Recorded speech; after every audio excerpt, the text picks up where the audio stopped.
fast, sitting here praying that this night's gonna last. You got it all on tap, I'm loving your vibe, always have your back. We like all the same tracks, listen all night in the sheets all black.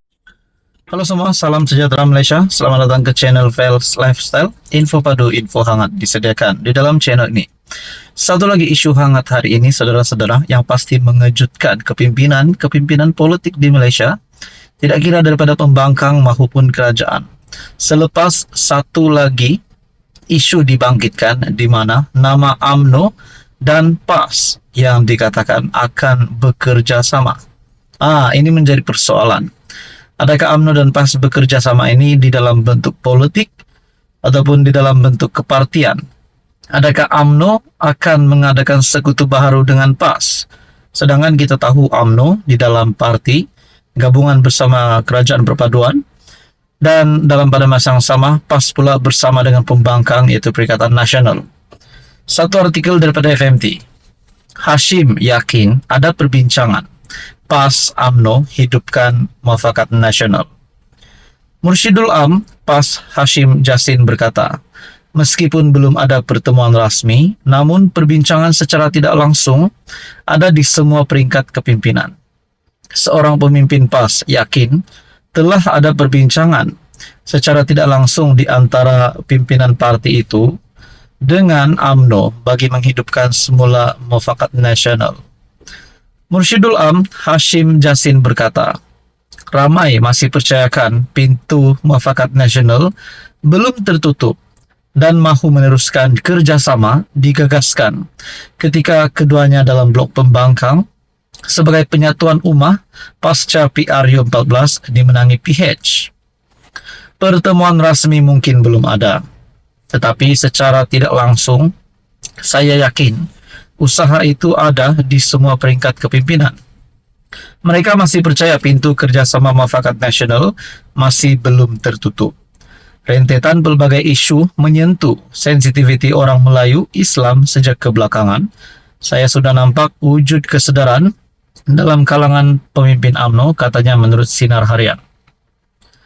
Bekas Adun Sanglang itu berkata, isu berkenaan antaranya membabitkan pembatalan 16 peruntukan dalam enakmen Kanun Jenayah Syariah dalam kurungan 1 Kelantan 2019, cadangan Menteri Perumahan dan Kerajaan Tempatan Ngakor Ming dari DAP mencalonkan Kampung Baru Cina di Selangor sebagai tapak warisan dunia UNESCO. PAS dan UMNO sebelum ini saling menuduh mengabaikan piagam MN yang diasaskan mereka hampir 5 tahun lalu. Hubungan dua parti itu tegang apabila PAS menyertai Perikatan Nasional yang diterajui bersatu, sekaligus mahukan parti serpihan UMNO itu menyertai MN. UMNO membantah keras tindakan PAS kerana melihat bersatu sebagai pengkhianat yang berusaha membunuhnya. Mendakwa PAS tidak pernah mengisytiharkan UMNO sebagai musuh. Hashim berkata, kedua-dua parti melupakan persengketaan sesama mereka dengan menjadikan matlamat penyatuan ummah sebagai agenda utama melebihi kepentingan politik parti masing-masing. UMNO kena pertimbang semula soal perpaduan Melayu Islam kerana bersatu masih boleh merendahkan ego mereka dan bersetuju menerima UMNO demi perpaduan ummah.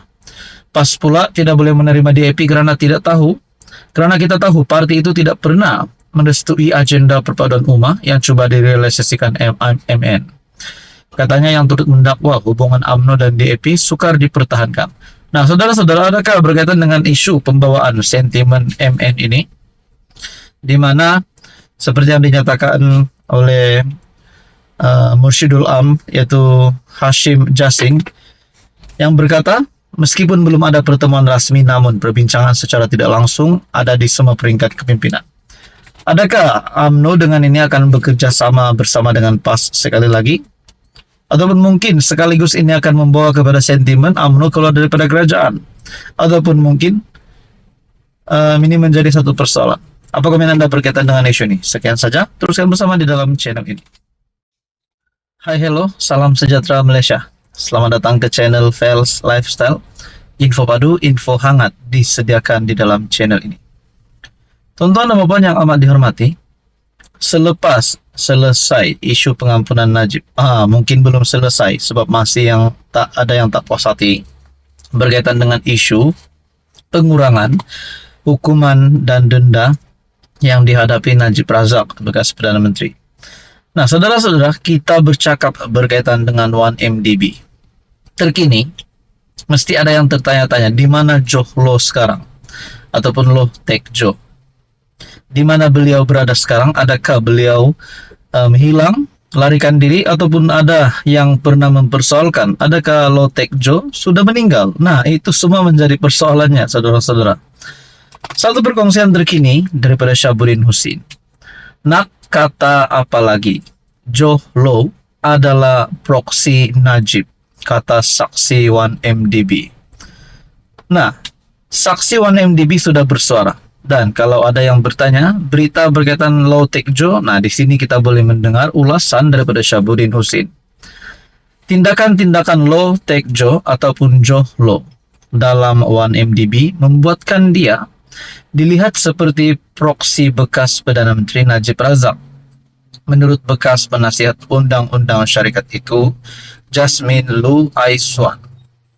Lu berkata demikian ketika memberi keterangan dalam kes rasuah 1MDB berjumlah Rm2,27 bilion terhadap Najib di Mahkamah Tinggi Kuala Lumpur.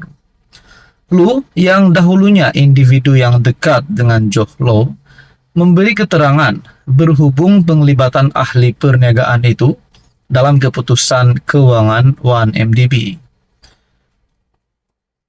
Kebanyakan tindakannya untuk membuatkan kami melihatnya sebagai proksi Perdana Menteri yang juga pengerusi lembaga penasihat 1MDB. Kebanyakan perkara utama yang memerlukan lampu hijau daripada Perdana Menteri perlu dibincangkan dulu dengan Low sebelum ia dibawa kepada Najib, kata Lu. Saksi pendakwaan ke-50 itu menyifatkan gaya pengurusan 1MDB sebagai pendekatan atas ke bawah dengan anggota pengurusan perlu mendapatkan tanda tangan Najib untuk dokumen berkenaan, pelaburan dan keuangan. Lu berpandangan ia ekoran perkara 117, memorandum dan artikel pertubuhan 1MDB yang menyatakan persetujuan Najib diperlukan untuk proyek penting dan utama yang memberi kesan keuangan kepada kerajaan. Ini karena Najib juga merupakan Menteri Keuangan pada masa itu serta mengetuai Menteri Keuangan diperbadankan MKD yang merupakan pemilik penuh 1MDB, katanya. Katanya lagi, dia selaku penasihat undang-undang pada masa itu akan menyediakan Special Rights Redeemable Preference ataupun SSRP secara bertulis. Dan dokumen itu akan diserahkan kepada Joe Low untuk mendapatkan tanda tangan Najib. Bagaimanapun, dia mengakui tidak tahu bagaimana Joe Low mendapatkan tanda tangan bekas PM itu.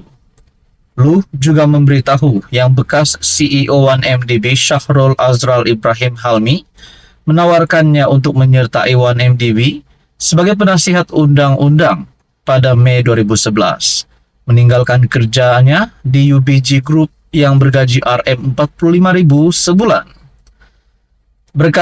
Lu berkata, Joe Low yang juga menjadi pengarah UBG Group berkata yang dia tidak menghalang jika dia ingin menyertai 1MDB.